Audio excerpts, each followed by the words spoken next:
Hi, I'm Tom Gordega, and I hope that I can convince you to purchase the TAFTOG estimating program.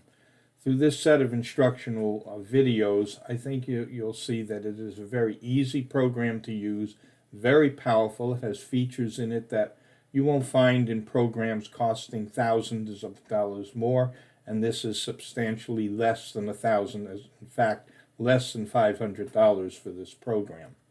So without further ado, let's get into it. When you first open up your program, you're going to see this page. It's the introduction page. And I'd like to tell you right now that when if you purchase a program and download it into your computer, make sure that you save it as a template, because a template is a read-only file and you can't corrupt that file. But you can save as any job number or anything else, and then you can use the program once you do that. The other thing that I'd like to say is that you only change items that are in red, never any other color. If you do that, you will not corrupt the program. The other thing here is we have documents that if you would open them up, this is a description and this is an instruction manual that goes with it. If you click on it, it will bring you to those pages. However, we're going to go through it in depth here in this video, so we don't need to do it at this time. This is the first page that opens up. The next thing to know is there is a whole series of tabs down here. You work from left to right, and when you get to the end, you will have an accurate estimate. You don't need to use all the tabs that are in here because you may not have all the rooms. You may not need to get into some of the tabs, but in the future you may have to. But at this point, we're just going to start with labor burden. Labor burden is something that you pay your men. You may pay your men like $30 an hour, $20 an hour, but that's not the amount of money that you have to pay, because you have to pay the government for FICA, federal income tax, all that stuff from FICA, Social Security, New York State disability. This is the amount for New York State. However, other states may have other values, and then you would change it right here in red. This is also the New York State unemployment insurance, medical insurance, vacation and personal sick days, retirement, employee benefits, and then vehicle, but we'll get to that in a moment. If you add all this up, it comes out to about 35%, which is about standard for a non-union contractor. If you are a union contractor, in the instruction manual, it will tell you how to set the value, take an other and put in a certain value in here, and you would cover the union contractor rates. Going on to the job average worksheet. This is, if you notice what we calculated here in purple, 1.35, going back to this sheet, this is 1.35%, which is the 35% plus 100%, so that we can multiply with that figure. And I have here one $30 an hour man, one $20 an hour man. Keep in mind, this is just a list of the type or classification of the personnel. You have foremen, working foremen, journeymans, different rates of them, junior mechanics, helpers, different rates of them. And you can change whatever you're paying them in red here, and then you just put the quantity of the men of each rate that you have that's working on a particular crew. In this case, we have one $30 an hour man, and we have one $20 an hour man. Let me just lower this so you can see it a little better.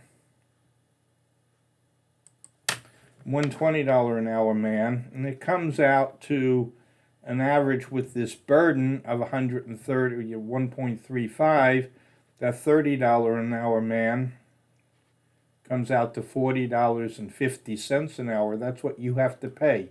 He sees in his paycheck $30, but you have to lay out $40.50 in order to cover him.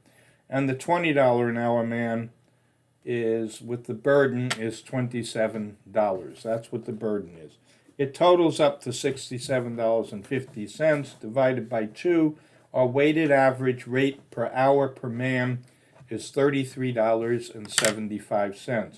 Now going back to our labor burden worksheet, some contractors, particularly HVAC contractors, like to put their vehicles, because they have service vehicles with 2 men, 1 man in it, as a part of burden, not as overhead.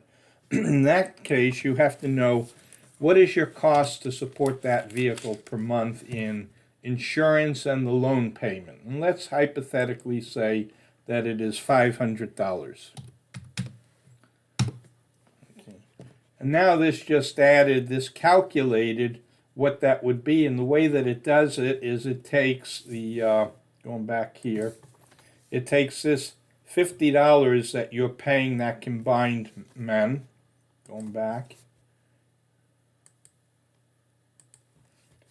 and it takes that number, that $50, and it divides it by this number here, I'm sorry, D19, 500, and divides it by D18 from this worksheet, which is that $50, going back, and multiplies that by 40 hours per week times 52 weeks divided by 12, which will give us the price per month, and then that will give us our total amount.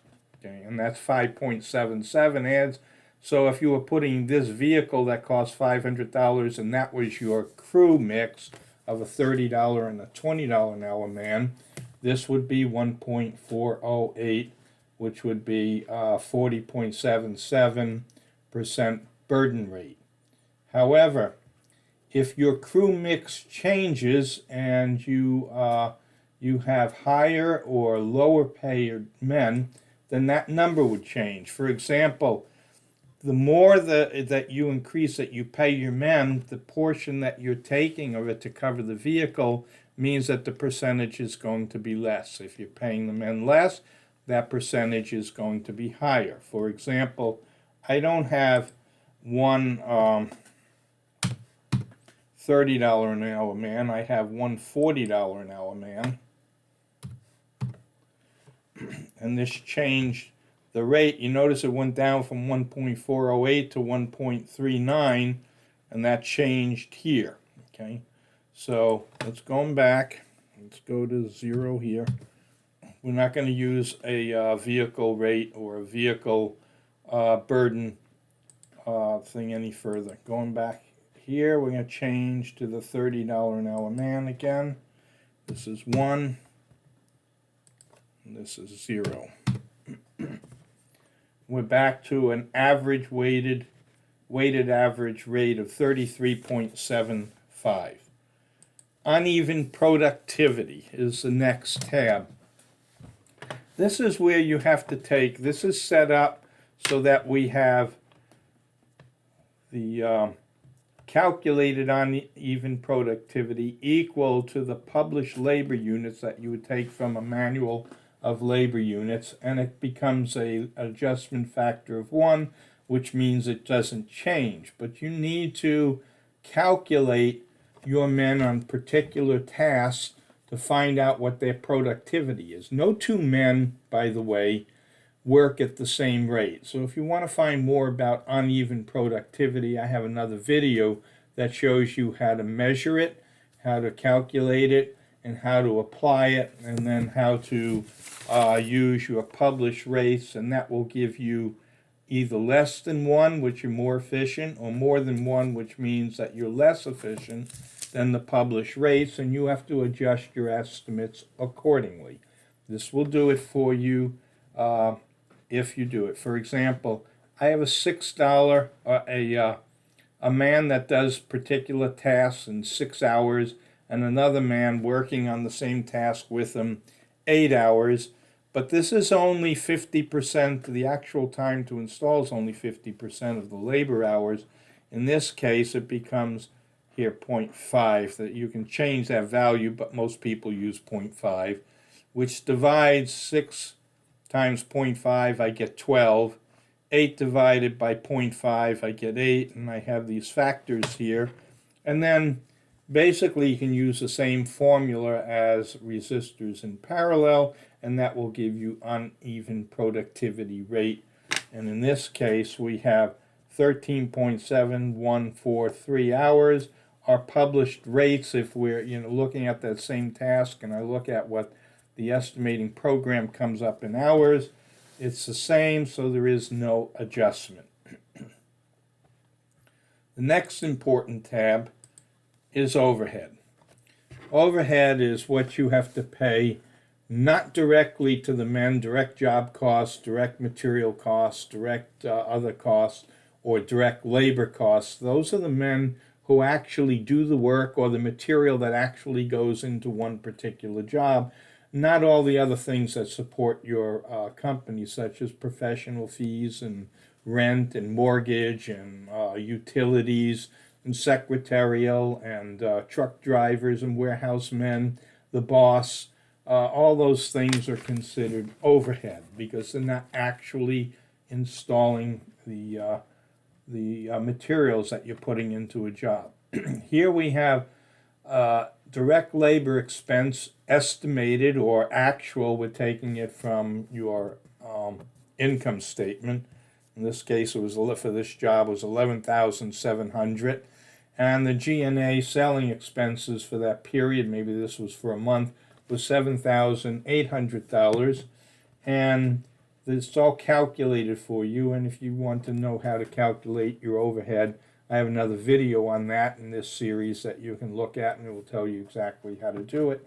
And it comes out to, for a non-union contractor, this is pretty typical, is 40%. Union contractors may be down 20%, but they may have a limitation where the government or the work that they're doing tells them that they can only have a 10% profit and 10% overhead. In that case, they take the balance of what their true overhead is and they put it into their burden to labor. But they will get to that in another video.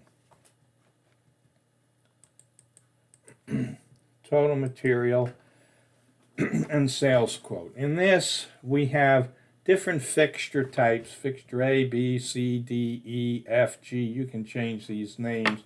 For example, I have $26. Actually, I can put these all at 0, 0, 0, 0, 0, 0, 0, 0.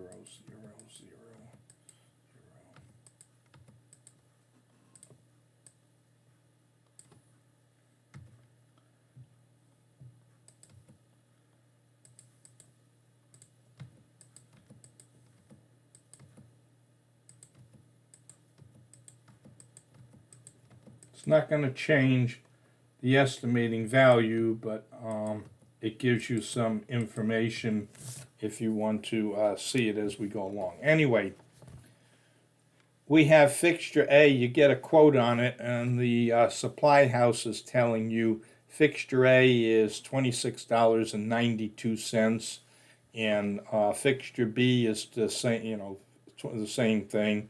Fixture C is this price, and then we have hanging ceiling light, hanging wall light, hi-hat, 6-inch with trim, hang battery smoke detector. These things are not part of labor units. You have to find out the price of each one of these things. You have to get a quote on it. You're not going to find fixture prices in a material quote because fixtures, you can have a 2x4 lay-in fixture that can cost, $50 and one that costs $400. So no one's giving you a price on that in a labor unit thing in a general price. It's a quoted price. So that's what this is. And then we have this. In this case, this comes out to $34.99 because we're using a 30% markup. And that's the only place that we use a markup is on material only, because if I bought that fixture at $26.92, I don't want to sell it at $26.92. I want to put some markup on it because otherwise you're just a free bank that's giving free money away because your customer may not pay you for 30 days, 60 days, 90 days, 120 days, and you need to account for that. And also the fact that you have handling. You did a purchase order, paperwork, you went down to the supply house, it was either delivered to you or you picked it up, and also if it wasn't delivered, if you picked it up, that costs money. If it's delivered, you still have to make sure that the delivery is what you ordered, put it in inventory, and then deliver it to the job. There's all kinds of handling that goes with it. You want to make sure that that is covered. Down up here, this is, maybe I should move this so you can see it.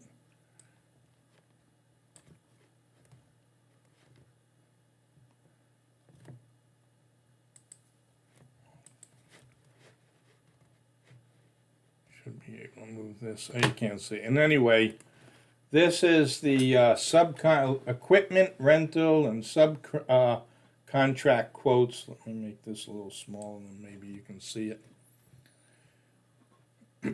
This is the equipment rental subcontract quotes. So if I had an equipment rental that cost me $500 or something for the total time of the contract, I would just put it into these numbers. And this is if I had a subcontract, the same thing. Okay. Now going back over here a second. On the fixture, this number, if I change it, isn't going to make a difference. All it tells me that if I get a quote from my supplier and I'm asking for a quote on 10 of these fixtures,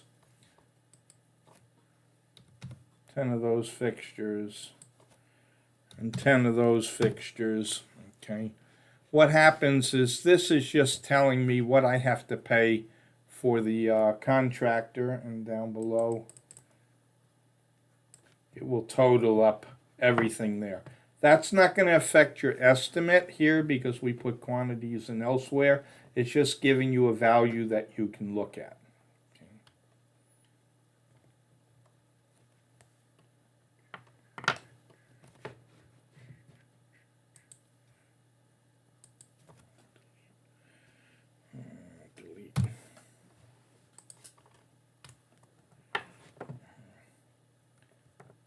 These next quotes, this is just a list of the tasks. This is how most electricians do their work.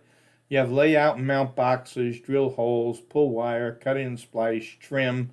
And then these are things that you don't normally think of that you have to have in a labor unit is quality control and testing, labels and tags, hanging fixtures, equipment. For example, hanging fixtures, that's not part of the price of purchasing a fixture and all, because the time can make a big difference. For example, you can have a chandelier, simple little builder's fixture that you may put up in a half hour, but you can get a chandelier with 1,000 crystals on it, or maybe it weighs 2,000 pounds. Obviously, that's going to be a whole lot different price than just a simple little builder's fixture, and no one knows what that is. Only you would know it for a particular job, so no one ever puts down the labor units for hanging fixtures. You have to add it in. Equipment, oil, gas, AC, and air handlers, services and panels, panel schedules. It takes time to make up a panel schedule. Someone in the field has to develop it, and someone in your office has to type it, and then it has to go back out to the field to be applied. That's according to code. Install hi-hats and bath fans, conduit runs, low voltage systems, trenching, pools, reports, troubleshooting, design, consultation, drawings, adjustments, as-built, testing, concrete cutting and core drilling, commissioning, benchmarking, and others. There's a host of other things that you may have to develop labor units for. Room names. In the TAFTOG program, all these names, this is mostly for residential, all the things that you can think of the rooms that are in a residential: attic, basement, baths, bedrooms, breakfast rooms, den, dining, entertainment, equipment rooms, foyer, garage, gazebo, great rooms, greenhouse, halls, kitchen, landscape, laundry, living room, master bath, master bedroom, outside back, outside front, outside kitchen, outside side, pantry, parlor, playroom, pool equipment, pool house, shed, sunroom, and then all. This is if you're doing, you just want to get a quick estimate and you don't want to put the values in individual rooms. You can just put it all in a room called all. Okay. These next two in blue are the level. In other words, this is first floor, second floor, third floor. The phase is fixtures, branch, gear, feeders, equipment, low voltage, so on and so forth. This next tab is an assembly entry tab that you can build your own blank labor units, although I wouldn't recommend it. It's probably easier to take the developed, not labor units, but assemblies that are already made for you and just change the quantities or the material that's in it, and I'll show you how to do that in a second. Here's the room all. Okay, it starts with everything for residential that you can think of that can go into residential, every single assembly. This is ceiling light fixtures. This is wall light fixtures, post light, landscape lights, 120 volts, hi-hat assemblies, bath fans, ceiling fans, low volt landscape lighting, smoke and carbon detectors, switches. This is 1-gang switch, 2-gang switch, 3-gang, 4-gang, so on and so forth, 5-gang, service switch for like a piece of equipment, single receptacle, duplex receptacle, quad receptacles, switch duplex receptacles, double split receptacles, power receptacles, 30 amp, the other was 50. Okay. 50 amp. GFCIs, you're getting the point, I think, about what's in here. So let's just start up on the beginning and take. The first thing that you want to do is you want to go all the way to the end to see the break-even point. And as long as this is all in 0, that means you don't have any material anywhere. So you always want to check that if you're starting with a new program that you didn't inadvertently put something that will increase your estimate that you don't want. Remember what I said on the quote markup is 30%? Well, here it is here. 1.3 is the 30% markup. Okay. Job average. Here's our job average labor rate, 33.75, and our 40% overhead. Okay, going back to the room all.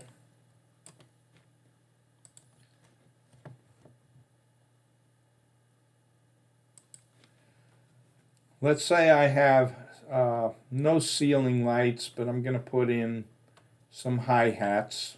Okay. There's the hi-hats, and this is just one room that we're going to put in. And I'm just going to say there's going to be 6 hi-hats in this room. You always have to have one branch segment. If we're dealing with wire or conduit, the branch segments may be more than one, but everything else is just one. So only wire and conduit will have more than one branch segment. The quantity or average branch length, in this case, it's just the quantity, and we're going to say that it's, I'm putting in 6 of them. And if you notice, I have the hi-hat, I have a quantity factor of 1. I have the material price is $49.40. The labor hours, it's a half hour for that to install it. The hi-hat trim is 0.25 decimal labor hours. I have 2 3/8 inch Romex connectors because we're going in and out. We have a label one label, and that's just it's just 25 cents. Wire termination labor cutting and splice for 14 RX, which is typical for lighting and residential. There's 6 of them. Wire nut medium red, we have a quantity factor of 3 per each. We have 1-inch tech screws. Okay, quantity factor of 4. A hi-hat has those 4 arms that come out, and you have to fasten each one of them down. Quality control for receptacle switches, fixtures, low voltage, so on and so forth, 1. Romex 14.2, we have a quantity of 2 feet into the box. We're not using any 14.3, 12.2, or 12.3 because we have those quantity factors set at 0. Okay, these are the task numbers that apply to it. T12, if you go back to the tasks here, you can see what T12 is. Okay, T12 is T1, T2, is install hi-hats, bath fans, so on and so forth. Go back to all. And this is calculating everything for you here, but it also adds it up all the other things. And let's say in that room now, I don't have any bath fans, but I do have a ceiling fan, and I'm going to say there's one of them. And that added up everything on that. I'm not going to change anything on it. And then this is no smoke. We won't put the smoke or carbon here. I have, let's say it's a 2-gang switch. Okay, switch box. 2-gang switch box. Now I have to look at some quantities here. I have 1 plastic nail-on box in this case, but I have 3 type switches. I have a single pole, a 3-way, and a 4-way. There's nothing here. What type of switches are they? Do I have 1 3-way and 1 single pole? Do I have 2 single poles? Do I have a 3-way and a 4-way? In this case, we're going to say that they're both single poles, so I'm going to put quantity of 2. And then we only have 1 of these boxes in there. Okay, so this calculated everything for me. And let's just say now that we want the wire, okay, or receptacles. Let's take duplex receptacles. Let's say that in this room there are 5 duplex receptacles. 5. And I'm looking through this. I have 1 nail-on box, 1 decor receptacle, tamper resistant, 15 amp, 1 gang plastic decor plate, wire nuts 3 in it, wire terminations, we're going to say 2, 3/4 of a foot of black electrical tape, 2 feet, Romex 14.2. You should put that in even if you're not putting the tape on it. It accounts for your tape. Quality control 1, label tags, so we have everything here that we need. Okay. Quad receptacle, switch duplex.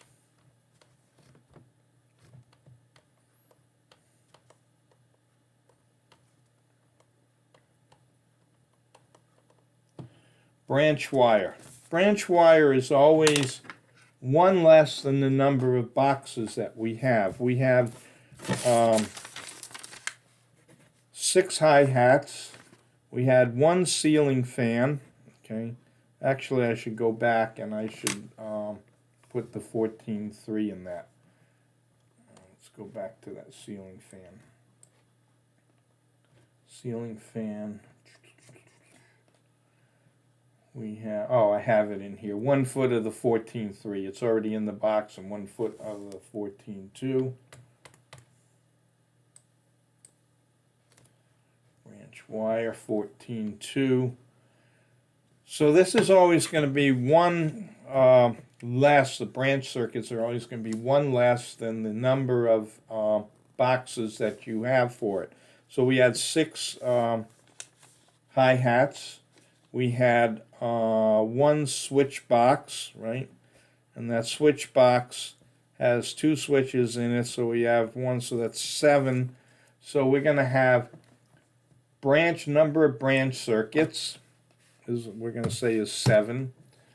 And the average branch length on a branch circuit we use is 30 feet. Because if you have to go over a doorway or anything, generally you have 8 feet up, 8 feet down to receptacles, 12 feet over between receptacles, and then there's a turn of the wire, the 2 curves, as you're changing direction. So we consider it as 30 feet. So for a branch circuit, we're going to say 30 feet. Okay. We're good there. Enter. And that calculated everything here. And then this is the 14.3. We're going to have just one of those because we're just going from the switch box up to the fan. And we're going to say 30 feet on that as well. Okay. Enter. And now we have home run. Okay. And I'm going to say we have 2 home runs in here. 14.2 home runs. One going to the switch box and one going to the receptacles. So here's home run 14.2.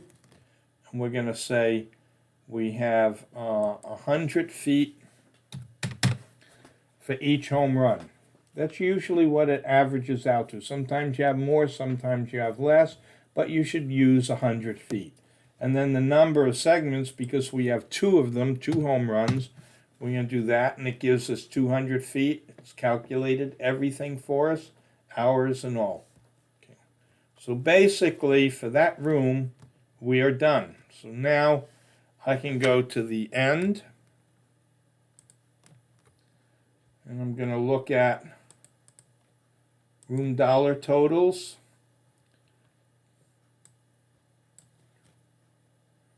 Let's go up a little bit so we can see this a little better. And this is the room all, and if you notice, here's the material cost. It factored it in for me, $809.63, we'll say. And there's a total down there. The room hours, 23 hours and 18. These are estimated hours. Now remember, the actual hours are going to be half of that, which is basically a little less than 12 hours. However, that's only 50% of the labor unit. So it comes out to 23 hours and 81 cents. Same thing down there. Break even and dollar totals for that room. Our direct labor hours are those 23 hours. Direct materials $809. Overhead rate is 40%. Our job average labor rate is $33.75. And our total material and subquote is 0 because we didn't have any subcontractors, didn't rent any equipment. The markup on materials is 1.3, and our profit we put in at 10%. Our total break even right here is $2,113.98. This is an important number. This is a very accurate break even cost analysis. If your contractor or homeowner says to you, you're a little bit high, I have quotes from other contractors, and if you can make or meet $2,000, I'll give you the job. You have a break-even cost of $2,113. That's the point of which you neither make money nor lose money. You cannot go below that figure. Okay, so you're going to have to say to him no, or negotiate in some way. If he's telling you that, if it's a contractor or an owner that you've done work before, it's probably legitimate that they're telling you that the price is a little bit higher than someone else. Can you meet it? But if it's a new contractor, a new homeowner, and they tell you your price is high, they're probably just telling that to everyone to see how they can get it down even cheaper. And then with the Profit on it, $2,348.80 is your bid price. This number can change depending on what you put in here for a profit. For example, if I go 5%, and then it's, that's the wrong thing, point 0.5.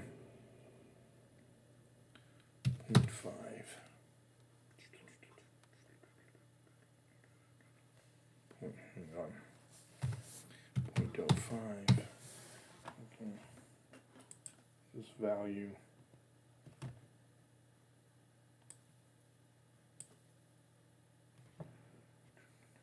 And we'll go back to 0.10.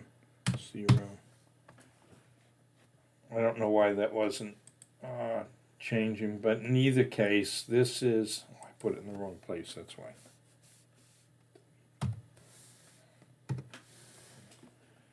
That's your bid price at a 10% profit. Now the next thing is our assembly tree. If you're trying to find something, for example, I wanted to go from the ceiling light to the hi-hat, bath fan, ceiling, and then down to the branch wire right here. Keep a list of your assembly trees. For example, the hi-hats were 1.1.1.5. That's an assembly number. I'll show you that in a second.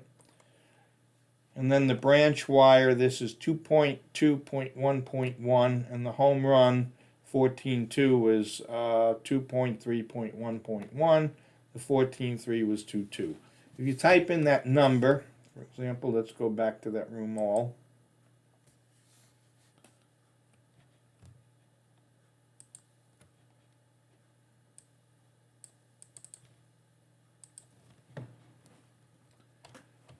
And these are all the assemblies that are here. And I want to find a particular thing. For example, I want to find the home runs, I'm going to type it in right here, 2.3.1.1 equals, and it brought me right to, I typed in the wrong number. Let's do it again, find 0.3. Find 2.3.1.1, find all. And there it is. It brought me right to that thing that I wanted to find. So keep a list of your assembly numbers. This is all prepared for you. Okay, and there's one other thing now. Let's go to the end here. Job material pivot. Okay, you notice there's nothing here, but if I right click right here, and then where it says refresh, now this just gave me a list of all the material that's in that job so I can get a quote for it. It tells me I have 5 of these boxes, plastic nail-ons, screws, AFCI combination breakers, Decora switches, so on and so forth. It's all here, so I can bring that to my supply house and get a quote on it.